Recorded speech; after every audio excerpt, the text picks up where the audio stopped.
مولاي صل وسلم دائما أبدا على حبيبك خير الخلق كلهم مولاي صل وسلم دائما أبدا. السلام عليكم ورحمة الله وبركاته. Alhamdulillah wassalatu wassalamu ala asyrafil khalqillah Sayyidina wa maulana Muhammad ibn Abdullah wa ala alihi wa ashabihi wa man tabi'ahu wa nasarahu wa wala wa la hawla wa la quwwata illa billah amma ba'd. Hadirin dan hadirat jamaah pengajian Majlis Ta'lim Birjannah yang saya muliakan, semoga kita semua dimuliakan oleh Allah Subhanahu wa taala. Yang terhormat Ibu Haji Rohani beserta keluarga dan para asatizah, para hujjaj dan remaja sekalian serta ibu-ibu. Syukur alhamdulillah. Di malam Sabtu ini kita mulai lagi pengajian membedah kitab, yaitu melanjutkan bahasan dari kitab Mirqat Su'udi Tasdiq. Mudah-mudahan Allah Subhanahu wa taala membukakan pintu ilmu dan pintu hati kita sehingga dengan mudah kita dapat memahami kitab yang akan kita baca ini, dan semoga Allah memberikan balasan pahala yang sebesar-besarnya, dan semoga Allah ampuni kekurangan, kesalahan dan dosa-dosa kita. Amin ya mujibas syahirin. Hadirin, ini tentang membangun jiwa. Bangunlah jiwanya, bangunlah badannya.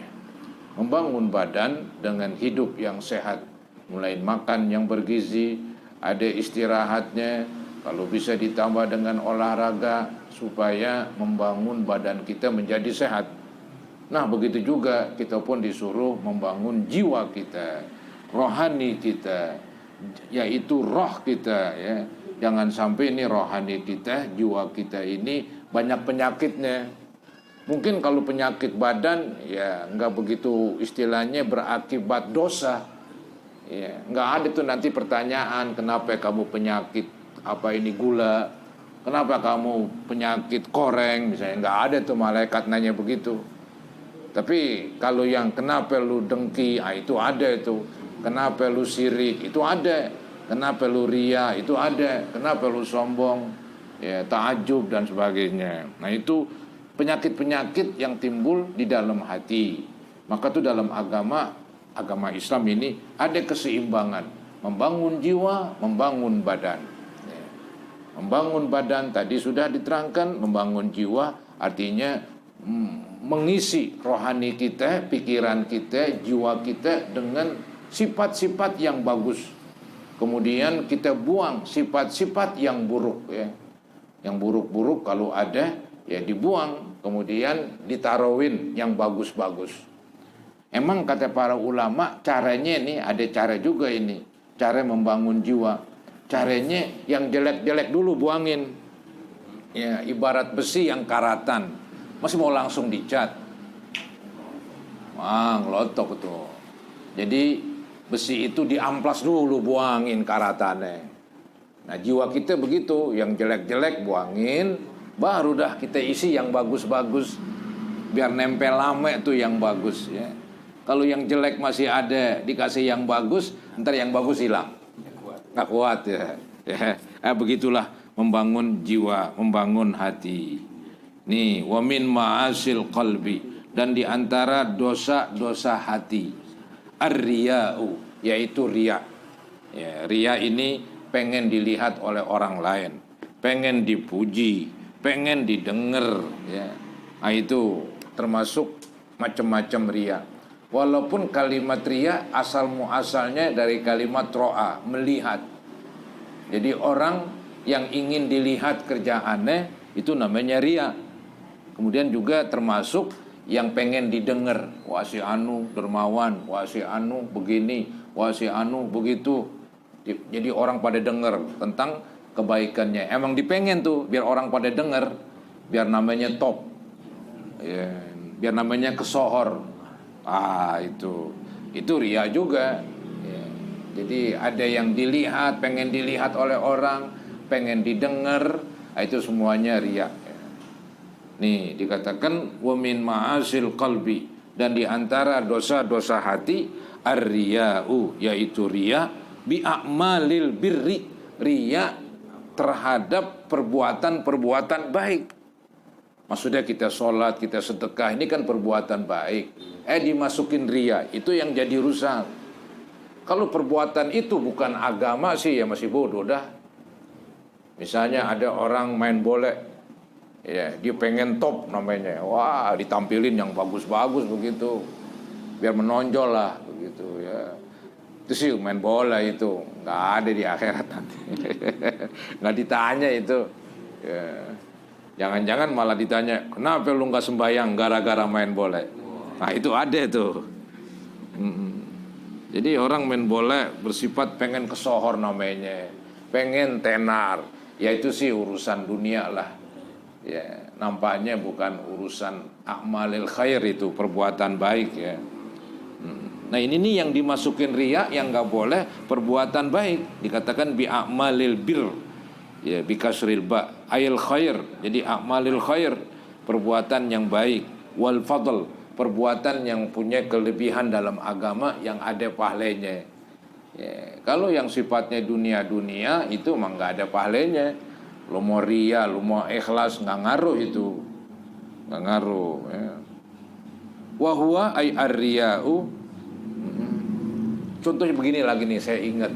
Kadang-kadang kita dengar di televisi dia menang dalam main bulu tangkis, dibilang saya bangga katanya, bangga. Itu ya itu sih nggak merusak pahala bulu tangkis, emang nggak ada pahalanya kan begitu. Kalau sembahyang bangga, wah itu rusak udah. Ya saya bangga banget nih, hebat banget sembahyang gue begitu. Kalau sedekah paling banyak lah, bangga gue paling top begitu kan. Nah, itu rusak itu rusak. Ya. Tapi dia bulu tangkis menang juara ke-1, dia bangga, masih bodoh mang, gue pikirin gitu. Nggak ada gunanya itu, nggak ada hubungannya itu. Ini yang ada hubungannya nih a'malul khair, perbuatan itu perbuatan baik. Ya, perbuatan itu perbuatan baik sehingga mengandung pahala. Kemudian wahwa ay ar-riya, dan dia yaitu riya itu al-amalu li ajlin nas. Nah, ini semacam pengertiannya nih. Riya yaitu berbuat untuk manusia, tapi biasanya untuk Allah juga. Jadi dia pengen ngarepin pahala, balasan dari Allah, juga pengen ngarepin ada yang sanjung, ada yang puji. Jadi pengen harapannya itu balasan dunia juga, di samping balasan akhir. Itu mungkin kebanyakan riaknya orang Islam begitu. Kalau ada yang seperti ria itu melulu buat dunia, itu memang rusak banget udah. Artinya nggak ada tuh terpikir di pikirannya, mudah-mudahan dapat pahala, nggak ada. Dia hanya memang semata-mata ria aja udah, semata-mata ria begitu. Itu parahan lagi itu. Itu yang ada dalam hadis itu, yang menceritakan nanti di akhirat ada 3 orang yang disidang duluan, dipanggil. Kata Allah, dulu lu ngapain di dunia? Oh ya Allah, saya banyak banyak sedekah, dermawan kesana kemari begitu, dengan rezeki yang kau berikan, dan itu karena Allah, karena engkau ya Allah begitu. Allah bilang, lu bohong, lu bersedekah supaya disebut dermawan, titik begitu. Dia nggak ada harapan mudah-mudahan dapat pahala, mudah-mudahan gue orang puji, nggak ada tuh begitu. Yang ada pokoknya gue biar orang puji aja udah, emang gue pikirin pahala begitu tuh. Itu yang parah banget itu. Itu parah banget itu. Melulu riaknya untuk dunia, nggak ada yang campur-campur. Maka kalau nggak salah nih yang campur-campur tuh kata Imam Ghazali nanti ditimbang-timbang itu. Misalnya kalau riaknya 50%, ngarepin pahalanya 50%, ntar bisa buyar, pahala yang nggak dapat, dosa nggak dapat. Ya, masih lumayan juga. Iya, pahala sih nggak dapat, tak hilang, dosa juga hilang. Jadi dihapus. Di satu sisi dia ria, ya, di sisi lain dia juga pengen ngarepin pahala. Jadi dosa di sini, pahala di situ. Ntar untuk menghapus itu dosanya dengan harapan dapat pahala, maka katanya orang ini bisa jadi pahalanya nggak dapat, juga nggak dosa katanya. Kalau tadi berbuat baik semata-mata bukan karena Allah, semata-mata karena maka dapat dosa. Udah bersedekah masuk neraka lagi. Itu kan repot itu. Itu bedanya di situ tuh, saudara-saudara. Ya, agak tipis bedanya. Kalau orang kita sih biasanya sih orang kita dia juga ngarepin pahala kan. Cuma kadang-kadang di hatinya ada juga tuh. Iya. Ya bisa hilang pahalanya, bisa hilang dosanya. Bahasa kampungnya seri. Seri. Yang repot emang melulu untuk orang. Ya, di bersedekah emang supaya panggil dermawan udah nggak ada tuh terlintas di pikirannya mudah-mudahan dapat pahala. Nggak ada mudah-mudahan. Yang ada mudah-mudahan gue kesohor, mudah-mudahan gue orang puji begitu. Habislah pahalanya. Bukan pahala doang nggak dapat, dosa dapat. Kan berat begitu. Jebul sumur ketiban kerekan. Habis sudah bonyok dah. Kaki patah, kepala bonyok. Nggak hidup udah. Itu riya kelas berat itu. Riya kelas berat. Nah, mungkin bolehlah kita sebut apa riya munafik kali. Kalau munafik emang begitu. Orang munafik itu sembahyang mah ngarepin pahala, emang dibenci sama sembahyang. Tapi diikut sembahyang bersama Nabi. Jadi nggak ada terlintas di pikirannya mudah-mudahan dapat pahala, nggak ada. Emang dibenci sama sembahyang. Dia ngerjain sembahyang bersama Nabi untuk nutup kejelekan dia. Yaitu kekafiran dia tuh ketutup supaya nggak nongol, nggak kelihatan dia kafir, yang kelihatan dia Islam. Cuman secara Islam dia dinilai Islam munafik begitu.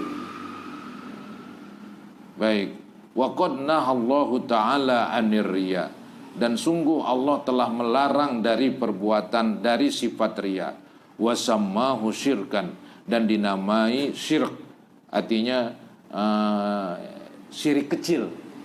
Ada syirik gede, syirik kecil, menyekutukan. Ada menyekutukan gede, ya, seperti Allah disekutukan dengan patung. Ada seseorang meyakini Tuhan betul, Tuhan ada, Tuhan yang menciptakan, tapi juga dipercaya sama ini patung.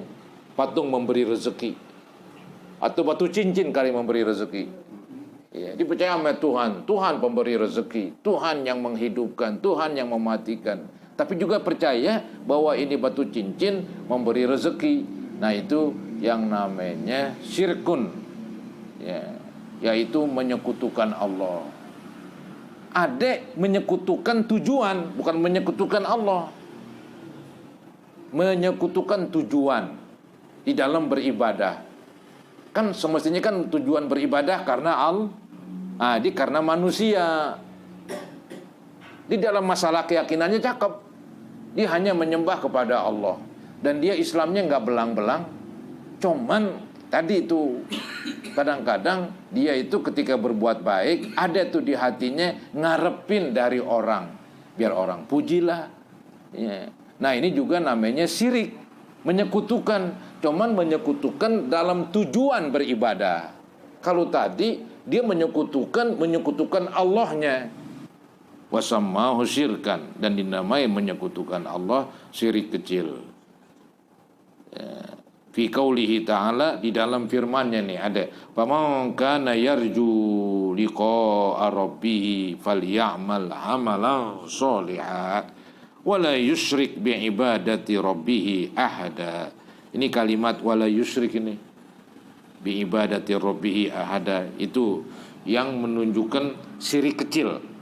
Nih, faman kana yarju liqa'a rabbih, barang siapa yang pengen ketemu dengan barang siapa yang mengharap pertemuan dengan Tuhannya, maksudnya mengharap pahala, mengharap ampunan, mengharap sorga begitu.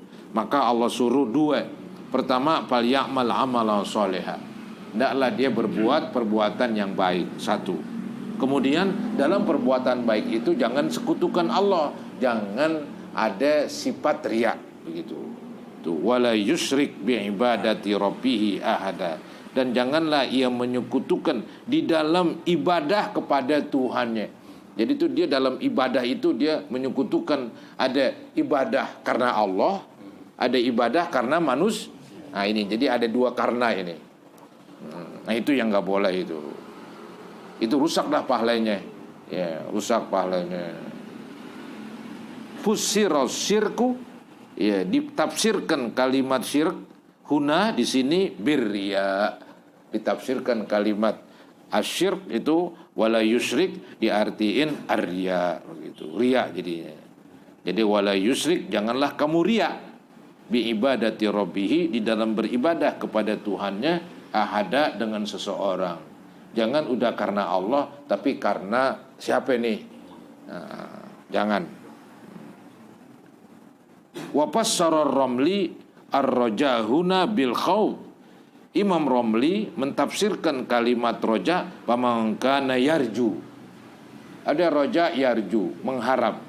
Jadi pamangkana yarju, barang siapa yang mengharap liqa rabbihi, pertemuan dengan Tuhannya, yang mendapat pahala, mengharap ampunan begitu. Ada nih tafsiran Imam Romli, kalimat roja diartiin khauf. Jadi pamangkana yarju, pamangkana yakhafu. Barang siapa yang takut liqa rabbi, takut ketemu Tuhannya. Maksudnya apa nih? Takut ketemu Tuhannya, takut siksaan Allah, takut neraka Allah, maka takut ketemu dah. Jadi takut ketemu dengan Allah, takut ketemu siksaannya, takut ketemu hukum. Kalau pengen ketemu dengan Allah, pengen ketemu ampunannya, pengen ketemu sorganya.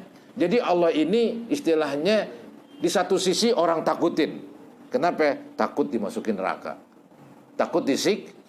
Di sisi lain Allah ini Allah harapin, mudah-mudahan Allah memberikan ampunan, mudah-mudahan begitu ya. Jadi Allah ini di satu sisi orang takutin, itu orang takutin sifat Allah yang kalau murka, menghukum orang, disiksa selama-lamanya, disiksa pakai api. Ya, kulitnya udah kering diganti lagi dengan yang baru, bakar lagi. Jadi serem itu. Maka orang menjauh, ya, takut dengan Allah. Pengertian takut dengan Allah, takut dengan siksaannya. Tapi di sisi lain orang semuanya mengharap kepada Allah.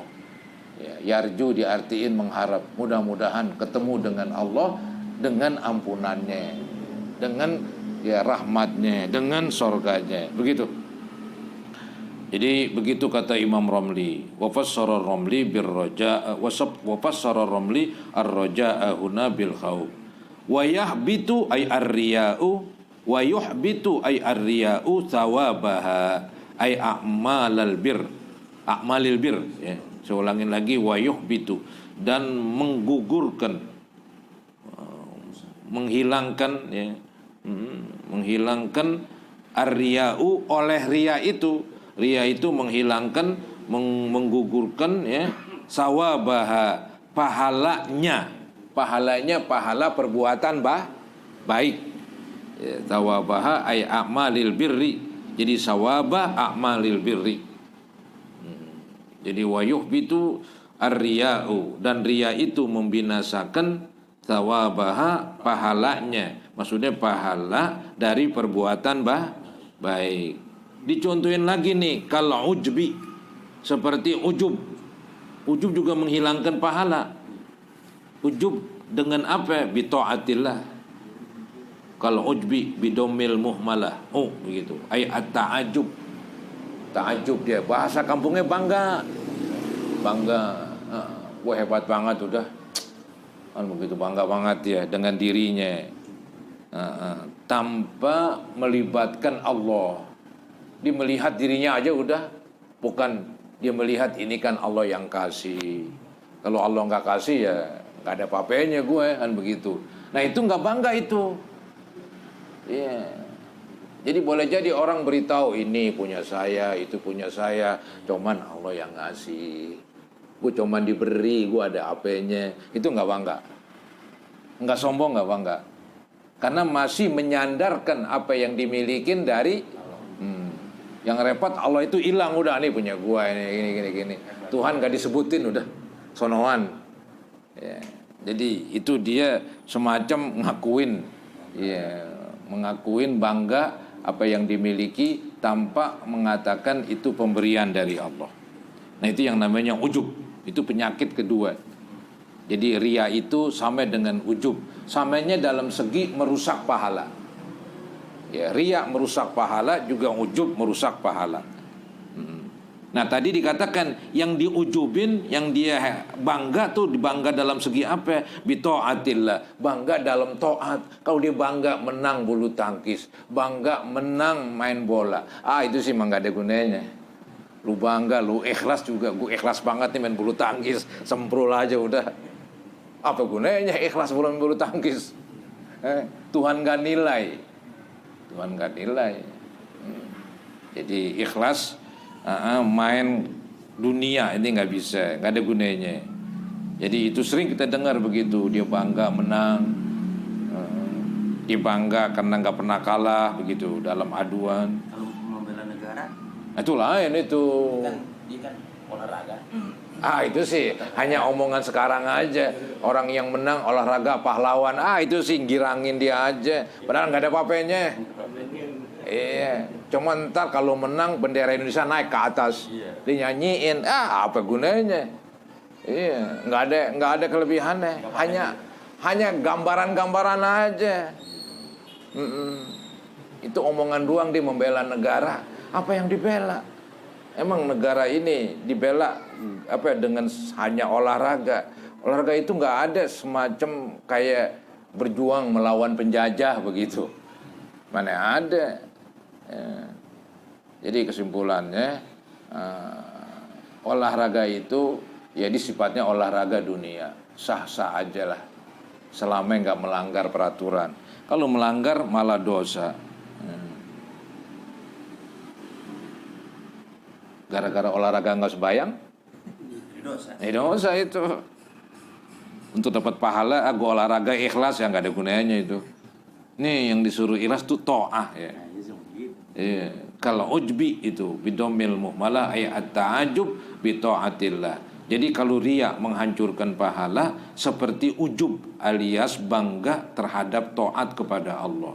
Fi annahu yuhbitu sawabaha, bahwasanya ujub itu atau bangga itu menggugurkan, merusak, menghancurkan pahala dari perbuatan taat kepada Allah. Wa huwa ay al-ujub, ujub itu atau bangga itu syuhudul ibadah. Ini definisinya nih, pengertiannya nih. Apa yang ujub? Apa itu bangga? Yang membuat jadi haram, jadi merusak pahala. Bangga yaitu syuhudul ibadah, menyaksikan ibadahnya. Jadi ada seseorang melihat atau menyaksikan ibadahnya, sodiratan minan nafsi, keluar itu perbuatan ibadahnya dari dirinya sendiri. Ya, dia sembahyang hebat banget, sembahyang wajib, sembahyang sunat, dia puasa begitu. Dia kan taat ini, sembahyang, puasa dan seterusnya. Dia melihat itu keluar dari dirinya sendiri, nggak mengatakan ini kan taufik dari Allah, ini kan bantuan dari Allah. Kalau Allah nggak bantuin, ya nggak bisa ngapa-ngapain. Iya, nggak bisa bergerak aja dah, nggak bisa sembahyang dah, sakit tidur aja. Iya. Boro-boro sembahyang, puasa juga kalau udah sakit bisa dah. Maka dia bisa puasa, dia bisa sembahyang, dia bisa sedekah. Emang rezeki dari Allah, mau dari mana? Iya, begitu. Jadi kalau dia taat, melihat bahwa taatnya itu semata-mata dari dirinya, ya, tanpa mengingat bahwa itu dia bisa bertaat, dia bisa taat kepada Allah gara-gara bantuan dari Allah disebut taufik. Ya, itu nggak disebutin tuh dalam pikirannya. Dia hanya melihat gue aja udah, wah gue hebat banget dah, sembahyang maju, puasa getol, paling hebat gue dah di Kampung Pela. Dia nggak ngeliat Tuhan tuh, dia nggak pikirin tuh, nggak dipikirin gue nih bisa sholat, bisa ini, bisa sedekah, ini kan taufik bantuan dari Allah. Iya, badan sehat Allah yang kasih sehat. Kalau sakit bagaimana, nggak bisa. Jadi gue bisa ibadah karena bantuan dari Allah. Bisa sedekah banyak karena bantuan dari Allah. Kalau Allah nggak kasih rezeki, habis sudah semua. Boro-boro mau sedekah, buat makan juga kalau Allah nggak kasih, nggak ada udah. Jadi ujub nih syuhudul ibadah, menyaksikan suatu ibadah, sodiratan minan nafsi, keluar dari dirinya, ghaiban anil minnah, jauh dari itu pemberian nikmat dari Allah, begitu. Jauh dari pemikiran bahwa itu nikmat dari, nggak ada itu, jauh itu, nggak ada disebutin ghaib, hilang. Ghaib kan hilang, nggak ada begitu. Dia hanya melihat ini sodiratan minan nafsi, keluar dari dirinya, ghaiban, ya, artinya jauh atau istilahnya tidak timbul di pikirannya bahwa itu nikmat dari Allah. Ghaiban anil minnah. Al minnah artinya bahwa itu nikmat dari Allah. Tuh. Ai kauniha min in'amillah. Itu keadaan, itu ibadah dari nikmat-nikmat Allah alaihi biha, atasnya dengan nikmat tersebut. Bahasa gampangnya, dia nggak ada terlintas di pikirannya. Dia bisa sembahyang, dia bisa sedekah, dia bisa haji. Dia nggak terlintas di pikirannya bahwa itu bantuan dari Allah, bahwa itu nikmat dari Allah. Dia melihat dari dirinya aja. Mungkin disebutlah orang itu bangga girang sendirian. Orang girang sendirian begitu. Ya. Jadi tanpa melihat itu timbul dari pemberian Allah. Kalau yang ada pikirannya, dia bisa ibadah karena Allah yang memberi taufik. Dia nggak ujub. Dia bisa bersedekah, bisa membantu ini, bantu itu. Diingat, ini kan pemberian dari Allah itu rezeki. Kalau Allah nggak kasih rezeki, saya nggak bisa bersedekah. Itu nggak ujub itu, nggak ujub. Kemudian dikatakan lagi, wa mithlu dzalika al-ujubu bimalihi.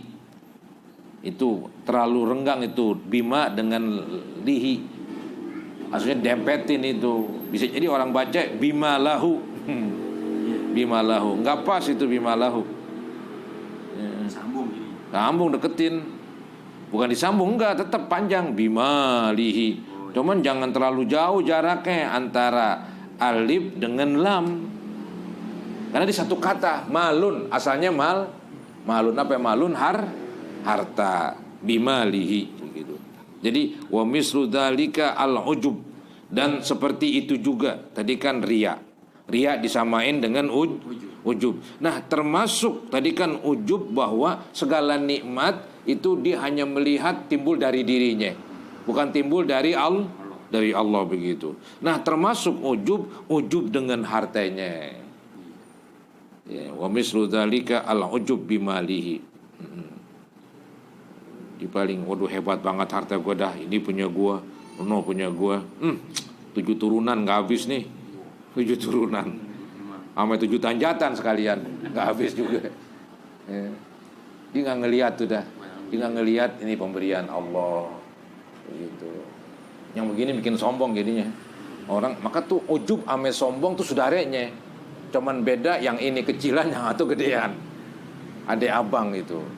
Kalau ujub tuh adenya. Kalau ujub, kalau sombong abangnya itu lebih tinggi lagi. Kalau ujub dia girang sendirian lah begitu. Kalau sombong dia memperlihatkan, menyombongkan kepada orang lain. Itu ujub sama sombong saudara kandung lah begitu. Ya. Jadi ada yang ujub bimalihi, dengan hartanya, bangga. Ya. Fi annahu min ma'asil qalb, bahwasanya itu termasuk dosa-dosa hati. Jadi dosa hati riya, dosa jiwa ujub. Ujub ini bercabang-cabang.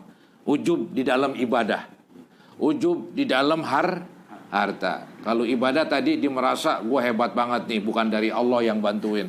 Kalau harta begitu juga, ini sih memang harta gue boleh nyari. Dulu gue benar-benar sungguh-sungguh, panas kepanasan, hujan kehujanan, maka gue hebat jadi orang kaya. Begitu. Si Anu no males, maka jadi orang susah. Kekalakan ngomong begitu. Kekalakan begitu. Nggak bisa itu. Jadi kita bilang ini rezeki dari Allah. Kalau semata-mata banting tulang, berapa banyak orang yang banting tulang? Rezekinya segitu-segitu juga. Dia berangkat gelap, pulang gelap. Oh, berangkat jam berapa? Berangkat gelap, pulangnya lagi gelap lagi. Berjam-jam dia nyari duit. Itu namanya berangkat gelap, pulang gelap.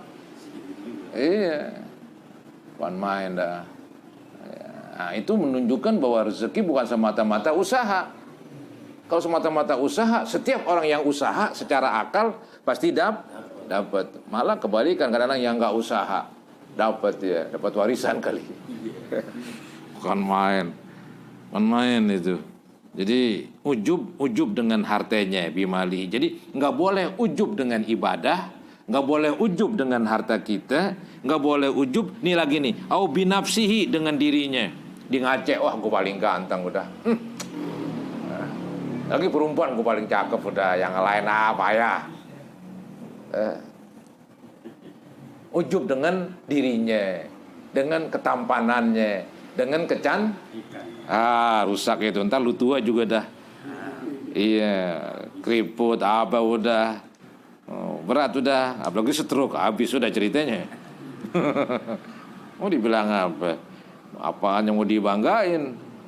Ini diri kita pemberian Allah. Mau dikata apa? Harta pemberian Allah. Au binafsihi, dia ujub dengan dirinya. Wa huwa nazaruhu ila nafsihi bi'ainil izzi wal isti'zam. Ini dijelaskan ini.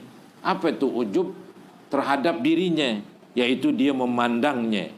Ya, wa huwa nazaruhu, itu memandang orang tersebut ila nafsihi, kepada dirinya, memandang bi'ainil izzi, dengan pandangan yang mengagungkan. Wah, hebat banget dah dirinya. Wal isti'zam, dengan pandangan membesarkan. Iya, gue paling hebat begitu ya. Waduh, gue ngaca dari sono hebat gue. Dari samping masih hebat juga. Sudah dari depan latannya, aduh. Dia ngelihat dirinya udah pandangannya pandangan mulia terhadap dirinya. Ya. Kemudian enggak cukup segitu katanya, wa nazaruhu ila ghairihi, dan memandangnya kepada orang lain bi'ainil ihtiqar, dengan mata penghinaan, wa dzulli, sama itu dengan mata penghinaan ya.